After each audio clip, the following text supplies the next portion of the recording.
معزز سامعین و ناظرین، السلام علیکم ورحمۃ اللہ وبرکاتہ۔ ہمارے اس چینل میں آپ کا پھر سے خیر مقدم ہے۔ میں نے اس سے پہلے غسل کن چیزوں کی وجہ سے فرض ہو جاتا ہے میں نے یہ بیان کیا تھا۔ آج میں یہ بیان کروں گا کہ غسل کس طرح سے کیا جاتا ہے، غسل میں کیا کیا چیزیں فرض ہیں اور غسل کرنے کا سنت طریقہ کیا ہے۔ تو غسل میں 3 فرائض ہیں۔ نمبر 1 فرض کلی کرنا۔ کلی اس طرح سے کریں کہ پورے منہ میں پانی پہنچ جائے، اور اگر روزے دار نہ ہوں تو غرارہ بھی کریں، یعنی منہ میں پانی لے کر کے آپ حلق تک پہنچا کر اسے کلی کر دیں۔ اور دوسرا فرض یہ ہے کہ ناک میں پانی ڈالیں، ناک میں پانی چڑھائیں، اور یہ نرم ہڈی جو ہے اس نرم ہڈی تک پانی پہنچنا چاہیے، اور ناک کو اچھی طرح صاف کریں۔ اور تیسرا فرض یہ ہے کہ انسان پورے بدن پر پانی بہائے، اس طرح پانی بہانا کہ بال کے برابر بھی جسم پر کوئی جگہ خشک نہ رہے، کوئی جگہ سوکھی نہیں رہنی چاہیے۔ پورے جسم پر پانی کا پہنچانا بہت ضروری ہے۔ اگر کہیں پہ بال کے برابر بھی کوئی جگہ خشک رہ گئی، سوکھی رہ گئی، تو غسل نہیں ہوتا ہے۔ تو ضرورت ہے ان چیزوں کا دھیان دیں۔ تو یہ میں نے غسل کے فرائض بیان کر دیے، لیکن غسل کا مکمل اجمالی طریقہ کیا ہے، سنت طریقہ کیا ہے۔ تو سب سے پہلے اگر کسی کے اوپر غسل فرض ہو گیا تو جس جگہ پہ نجاست لگی ہے اس نجاست کو دور کر دیا جائے۔ اگر کپڑے پر ہے تو کپڑے سے دور کر دی جائے، اور اگر بدن پہ ہے تو بدن سے وہ نجاست دور کر دی جائے۔ اور ضروری ہے کہ اگر کپڑے میں نجاست ہو تو اس کپڑے کو اتار کے کوئی دوسرا صاف کپڑا پہنا جائے، اور اس صاف کپڑے کے ساتھ ہی غسل کیا جائے۔ ورنہ یہ ہوگا کہ جس نجس کپڑے کو پہن کر کے اگر نہایا جائے گا، غسل کیا جائے گا، تو اس کی نجاست ختم ہونے کے بجائے پورا پھیل جاتی ہے۔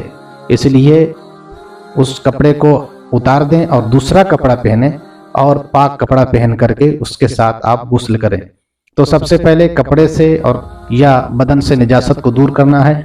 اس کے بعد جس طرح سے ہم نماز کے لیے وضو کرتے ہیں اس طرح ہم وضو کر لیں، اور اس میں خاص خیال رکھیں جو یہ 3 فرائض ہیں وضو غسل کے، ان 3 فرائض کی ادائیگی میں مبالغہ کریں، یعنی اچھی طرح سے ادا کریں یہ 3 فرائض۔ اور اس کے بعد دائیں کندھے پر آپ پانی بہائیں 3 مرتبہ، پھر بائیں کندھے پر آپ 3 مرتبہ پانی بہائیں، پھر پورے سر پر، پھر سر سے پانی بہائیں 3 مرتبہ۔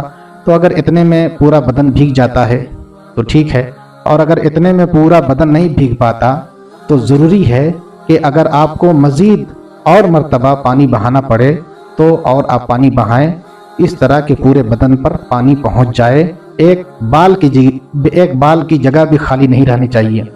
تو میرے محترم ناظرین کرام، عام طور سے ہوتا کیا ہے کہ لوگ جاتے ہیں دریا کل پہ جاتے ہیں، یا ندی میں جاتے ہیں، یا کسی بھی جگہ پر جہاں انہیں غسل کرنا ہوتا ہے جاتے ہیں، اور اسی طرح اوپر سے پانی بہا کر چلے آتے ہیں، اور یہ غسل کے جو فرائض ہیں یعنی کلی کرنا، ناک میں پانی ڈالنا، یہ ادا نہیں ہو پاتا۔ اگرچہ وہ دریا میں ڈبکی لگا لیں گے تو ان کے پورے بدن پر پانی پہنچ جائے گا، لیکن ان کے منہ میں پانی نہیں پہنچتا اور ناک میں پانی نہیں پہنچتا اچھی طرح سے۔ تو اس لیے اس کا خاص خیال ضروری ہے۔ اور یہ بھی ضروری ہے کہ جب آپ غسل کریں پورے بدن پر پانی بہائیں تو کچھ اعضاء ایسے ہیں کہ جب تک اس کا خاص خیال نہ رکھا جائے تو وہ اعضاء بھیگتے نہیں ہیں، پانی وہاں تک پہنچتا نہیں۔ جیسے کان کا یہ والا حصہ جو مڑا ہوا ہے، یہ حصہ غسل میں شامل ہے، یہ حصہ کان کا باہری حصہ ہے اور یہ غسل میں شامل ہے۔ اس کو اگر نہ دھویا جائے، اس کا خیال نہ رکھا جائے تو یہ خشک رہ جاتا ہے، اور اس کی وجہ سے غسل نہیں ہو پاتا۔ 80% لوگ ایسے ہیں کہ ان باتوں پر دھیان نہیں دیتے۔ اسی طرح نابھی ہے، کسی کی ناف جو ہے وہ اندر کی طرف ہوتی ہے، تو جب تک اس کے اندر اچھی طرح پانی نہیں پہنچایا جائے گا، اس پہ دھیان نہیں دیا جائے گا، تو اس وقت تک اس پہ پانی نہیں پہنچے گا، اندر پانی نہیں جائے گا۔ اور اسی طرح اور بھی انسان کے بعض عضو ہیں جہاں پہ بہت ضروری ہے، اور اسی طرح انگوٹھی پہنی ہوئی ہے کسی نے، یا عورتیں اگر چوڑی پہنی ہوئی ہیں تو جو یہ جگہیں ہیں ان تمام جگہوں پر پانی کا پہنچانا ضروری ہے۔ اسی طرح عورتیں بالیاں پہنے ہوتی ہیں یا بیسر پہنے ہوتی ہیں تو ان کے اندر تک بھی پانی پہنچانا ضروری ہے۔ تو ضرورت ہے کہ ان باتوں پر دھیان دیا جائے اور اپنے غسل کو مکمل بنایا جائے۔ اللہ تعالیٰ کی بارگاہ میں دعا ہے اللہ تعالیٰ ہم سب کو صراط مستقیم عطا فرمائے۔ اگر آپ نے ہمارے اس چینل کو سبسکرائب نہیں کیا ہے تو آپ ہمارے اس چینل کو سبسکرائب کریں اور اپنے دوستوں کے ساتھ شیئر بھی کریں تاکہ دینی معلومات امت مسلمہ کو معلوم ہو۔ اللہ تعالیٰ ہم سب کو اپنی رحمت کا صدقہ عطا فرمائے۔ آمین وآخر دعوانا ان الحمدللہ رب العالمین۔